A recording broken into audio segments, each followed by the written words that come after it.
Bezrat Hashem, donc, comme Rosh Hashanah arrive, on sait que il y a des halachot, des lois pour tout.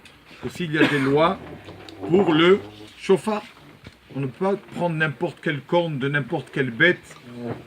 Il y a plusieurs halachot dans tout cela, mais on sait que la personne qui veut faire la mitzvah le mieux possible, le meilleur des shofars, c'est le shofar, la corne de bélier, Aïl. Pourquoi la corne de bélier? Pourquoi c'est la meilleure des cornes, la corne de bélier? C'est pas parce qu'elle a un son meilleur que les autres, non. C'est tout simplement pour rappeler le mérite de nos patriarches, de Abraham et Yitzhak. Vous savez que quand Abraham Avinu allait faire la Akedat Yitzhak,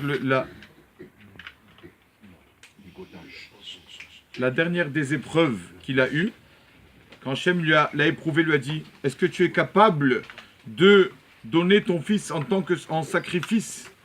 Hachem voulait donc le mettre à l'épreuve, et Abraham était prêt à faire ça, dernière des épreuves. Et donc, à la fin, quand Abraham est venu pour faire la shechita à son fils, c'est connu que l'ange lui a dit: ça y est, arrête là. Je voulais juste savoir si vraiment tu étais capable. C'est tout ce qu'on voulait savoir. Donc, il lui a dit à Hachem: ne fais pas la shechita à ton fils, Chas v'Shalom, Hachem ne veut pas qu'on tue nos enfants. Et à la place, il y a eu un bélier.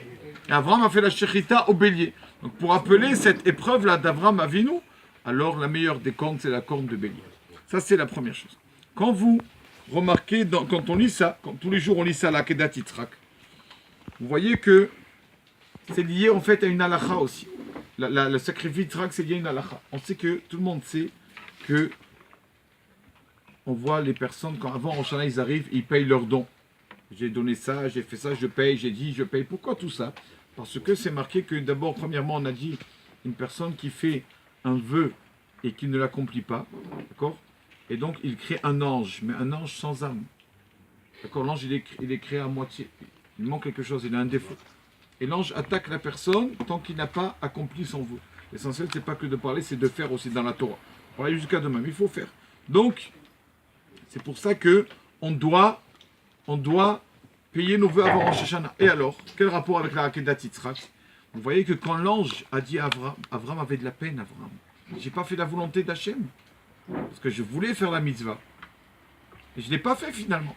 Alors l'ange lui a dit, comment il dit, Lo chasarta mimeni. Lo chasarta el mincha. Tu n'as pas épargné ton fils mimeni, de moi. Pourquoi l'ange lui a dit, tu n'as pas épargné ton fils de moi? Il fallait dire que tu as épargné ton fils de Elohim, tu as fait la mitzvah envers Dieu. Pourquoi il a dit de moi? Parce que justement, Abraham, comme il a voulu faire la mitzvah, c'est comme si elle était faite entièrement. Et donc de moi, mimeni, moi, l'ange, j'étais entier. Je regarde, je suis entier, tu m'as rien enlevé. Lo chassarta. L'arsor, ça veut dire enlever. Enlever. Chassuchim. L'arsor, ça veut dire enlever. Sache que tu m'as enlevé aucun membre. C'est comme si tu as fait la mitzvah entièrement. Comme ça, l'ange a dit à Abraham Avinu. C'est pour ça qu'on doit faire attention à toutes les. C'est pour ça qu'on fait aussi la veille de Rosh Hashanah. Vous allez voir, le matin après les Slichot, on va faire Atarat et Nedarim. On va annuler nos vœux. Parce qu'une personne qui dit quelque chose qui ne l'a pas fait, sa tefila ne passe pas. Après, le matin au soir, sa prière ne passera pas à Rosh Hashanah. Ça, c'est sûr. Donc, c'est pour ça qu'on enlève tous les vœux qu'on a dit, je vais faire ça, je vais faire ça, je vais faire ça, je n'ai pas fait.